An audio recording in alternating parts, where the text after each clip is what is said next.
네, 여러분 안녕하십니까? 마태복음서 강의 133강입니다. 오늘은 마태복음서 22장 1절에서 14절 말씀을 제가 봉독하고 또 함께 하나님의 뜻을 생각해 보고자 합니다. 예수께서 다시 여러 가지 비유로 그들에게 말씀하셨다. 하늘나라는 자기 아들의 혼인잔치를 베푼 어떤 임금에게 비길 수 있다. 임금이 자기 종들을 보내서 초대받은 사람들을 잔치에 불러오게 하였는데 그들은 오려고 하지 않았다. 그래서 다시 다른 종들을 보내며 이렇게 말하였다. 초대받은 사람들에게로 가서 음식을 다 차리고 황소와 살진 짐승을 잡아서 모든 준비를 마쳤으니 어서 잔치에 오시라고 하여라. 그런데 초대받은 사람들은 그 말을 들은 척도 하지 않고 저마다 제 갈 곳으로 떠나갔다. 한 사람은 자기 밭으로 가고 한 사람은 장사하러 갔다. 그리고 나머지 사람들은 그의 종들을 붙잡아서 모욕하고 죽였다. 임금은 노해서 자기 군대를 보내서 그 살인자들을 죽이고 그들의 도시를 불살라 버렸다. 그리고 자기 종들에게 말하였다.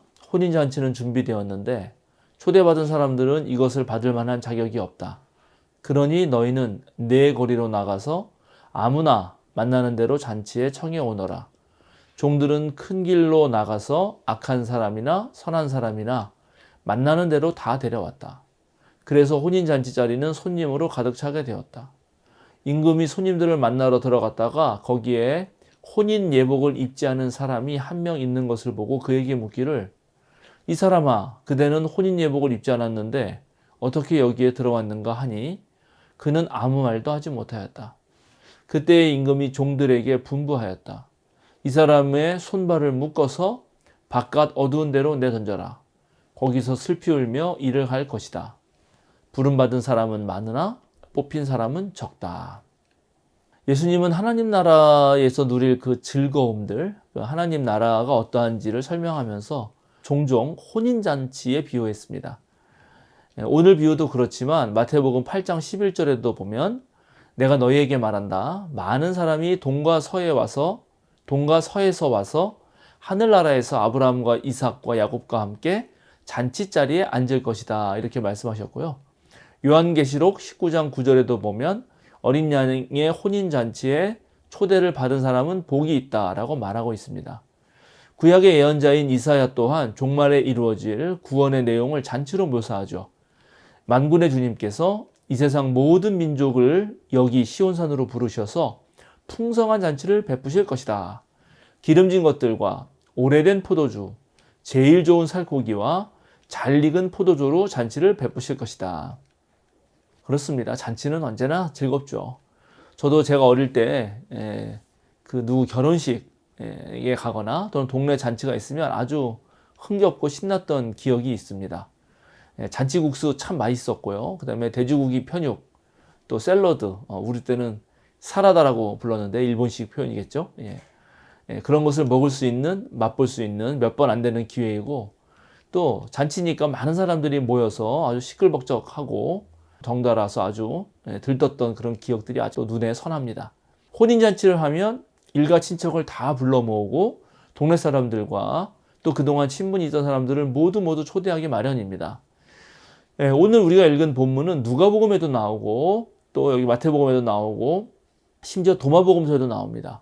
큰 틀에서는 내용이 비슷하지만 세부적으로 들어가면 우리가 읽은 마태복음 말씀이 마태의 어떤 그런 교회 상황에 따라서 이렇게 저렇게 변형된 부분들이 좀 있습니다. 마태복음서, 누가복음서, 도마복음서 세 복음서에 모두 등장하는 이 비유가 공통적으로 말하고 싶은 것이 있는데요. 그것은 먼저 하나님 나라에 초대받은 그런 사람들이 있었는데 이들이 그 나라 잔치에 오기를 거절한다고 해도 하나님 나라의 잔치는 계속될 것이다 라는 것입니다. 오늘 본문이나 누가복음 본문에 보면 처음 초대받은 사람들은 한결같이 거절하죠. 누가복음에는 거절하는 이유도 밝힙니다. 밭을 샀기 때문에 가야 하고 겨릿소 5쌍을 샀으니 밭 가는 거 이행연수 같은 걸 해봐야 되는 거죠. 장가를 들었으니 가야 한다고 말합니다. 오늘 마태복음에서는 사람들이 혼인잔치 초대를 들은 척도 하지 않고 저마다 다 제 갈 길로 갔다. 그러면서 한 사람은 밭으로 가고 한 사람은 장사하러 갔다. 그렇게 말하고 있습니다. 초대한 손님들이 오지 않으면은 그 잔치는 좀 맥이 빠지죠, 사실은. 그렇지 않습니까? 청첩장 보냈는데 다들 안 오시면은 썰렁해질 것 같고 좀 망칠 것 같은 그런 느낌이 듭니다. 그런데 오늘 보니까 그렇지가 않습니다. 특별히 누가복음에서는 가난한 사람들, 지체에 장애가 있는 사람들, 또 눈먼 사람들, 다리 저는 사람들로 가득 찼고, 마태복음에서는 악한 사람이나 선한 사람이나 하여튼 만나는 사람은 누구든지 오게 했기 때문에 초대받은 사람들이 오지 않아도 이 잔치자리는 풍성하고 또 시끌벅적하게 이어집니다. 이런 맥락에서 보면 이 비유는 지난번 강에서 다뤘던 두 비유와 마찬가지로 하나님 나라가 왜 초대받은 사람들, 원래 유대인들, 뭐 율법학자들, 대제사장들에게 가지 않고 다른 사람들에게로 넘어갔는지, 왜 성노동자나 또는 그런 세리와 같은 그런 사람들에게 넘어갔는지 그것을 보여줍니다. 하나님 나라가 왔는데도 불구하고 그것을 거부하고 저마다 자기가 믿던 신념대로 제 갈 길을 갔기 때문에 하나님 나라 잔치를 맛보지 못했다라는 것이죠. 특히 누가복음에서는 잔치에 초대받은 사람들 중에 부유한 이들이 주로 오지 않고 가난하고 장애가 있는 이들로 가득 차게 되는데, 이것은 또한 하나님 나라가 어떤 사람들에게 환영을 받고 있는지도 보여줍니다. 그런데 오늘 마태복음에는 누가복음에 없는 이야기들이 몇 개 있습니다. 초대장을 가지고 전하는 종도를 잡아서 모욕을 하고 심지어 죽인 사람들이 있었고, 그래서 그들은 왕의 분노를 사서 결국 망하게 된다 하는 이야기가 첨가됩니다. 이 이야기는 사실 후에 예루살렘 성전 멸망에 대한 마태복음서 저자, 즉 마태 공동체의 해석이라고 할 수 있습니다. 하나님께서 벌이는 하나님 나라 운동에 참여하지 않을 뿐만 아니라 또 그 운동에 반대하고 심지어 하나님 나라 백성을 핍박하고 죽이는 사람들은 하나님께 심판받을 것이다 라고 생각했었는데, 바로 예루살렘 성전의 멸망이 그 사례라고 말했던 것이죠. 두 번째, 마태복음서에는 선한 사람이나 악한 사람 모두 다 하나님 나라 잔치에 불러오라고 합니다. 그런데 그렇게 초대가 열려 있긴 한데 잔치에 들어오려면 예복을 입어야 한다라고 말합니다. 즉 새로운 공동체, 또 새로운 하나님 나라 백성이 되려면 일종의 어떤 자격이 필요하다는 것이죠. 모두 다 불렀지만 하나님 나라에 합당한 사람으로 뽑힌 사람은 적다, 이런 말로 오늘 본문의 비유를 마치고 있는데, 우리가 오늘 본문에서 배워야 할 것들이 몇 가지 있습니다. 첫째, 우리는 유대인들이나 종교 지도자들처럼 하나님께서 베푼 잔치자리를 혹시 우리가 거절하고 있는 것 아닌가 하면서 우리 신앙을 돌아볼 필요가 있습니다. 우리의 관심사가 하나님이 아니라 다른 것에 팔려 있어서 하나님 나라 잔치를 우리도 들은 채도 하지 않은 것 아닌가 하는 것입니다. 하나님과 함께 정말 할 수 있는 그런 많은 기회를 하나님은 우리에게 제공하는데 우리도 이런저런 핑계 대면서 동참하지 않았던 적이 있다는 거죠. 그래서 우리가 하나님 주시는 그 하늘나라의 복을 얻지 못하는 것 아닌가도 생각해 볼 수 있겠습니다. 두 번째, 우리가 부름 받았지만 과연 우리는 그 부름에 합당한 예복을 갖추었는가, 이것을 물어볼 필요가 있습니다.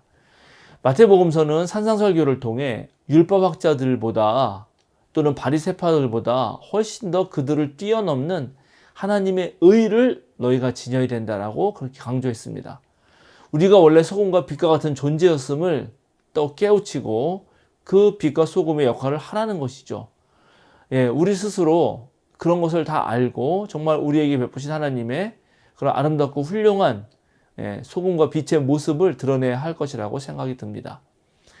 사람은 여러 가지 환경에 따라 또 마음먹은 것에 따라 이렇게도 변하고 저렇게도 변합니다. 오늘 예수님께서 선한 사람이나 악한 사람이나 다 부른 이유는 그 사람이 얼마든지 변할 가능성이 있다라고 하는 희망 때문입니다. 아무리 악한 사람도 정말 잘 교화하고 또 사랑으로 좀 품어준다면 그 악에서 돌이켜서 올바른 선한 일을 한 사람으로 얼마든지 바뀔 수 있는 것입니다. 그러나 오늘 그렇게 부름을 받고도 그 악을 깨우치지 못하고 여전히 악에 머물러서 남에게 피해를 주는 사람이 있다면 그런 사람들은 하나님 나라에 합당하지 않겠죠. 바로 그것을 오늘 예복을 입었냐 안 입었냐는 말로 표시하고 있는 것입니다. 하나님은 지금도 다양한 방식으로 저와 여러분을 초대하십니다. 그래서 우리는 언제나 그 초대에 마음껏 응하고 그 초대에 알맞은 예복도 준비해야 할 것입니다. 그래서 하나님 나라 잔치에 꼭 함께 우리가 있으면 좋겠습니다. 우리들의 마음을 열고 또 눈을 열고 귀를 쫑긋 세우면 사실 우리가 사는 세상 어디에서든지 하나님 나라를 발견할 수 있고 하나님 나라가 아닌 곳이 없게 됩니다. 예, 그런 경지에 이르기까지 우리 모두 저뿐만 아니라 여러분도 다 함께 더 열심히 신앙 훈련을 하는 그런 우리가 됐으면 좋겠습니다. 예, 오늘 마태복음서 강의는 여기서 간단하게 마쳐보려고 합니다. 이제 또 다음 주에 뵙도록 하겠습니다. 여러분, 우리 생명사랑교회 유튜브에 다양한 신앙 영상들이 있으니 다른 것도 보시고 또 좋아요, 구독도 눌러주시고 많은 분들에게 소개도 해주시면 고맙겠습니다. 또 제가 사단법인 평화나무에서 수요사경의 뒤를 이어서 말씀하시면이라는 프로그램으로 구약 성서의 말씀을 다루고 있습니다. 거기에도 많은 관심 부탁드립니다. 예, 여러분 감사합니다.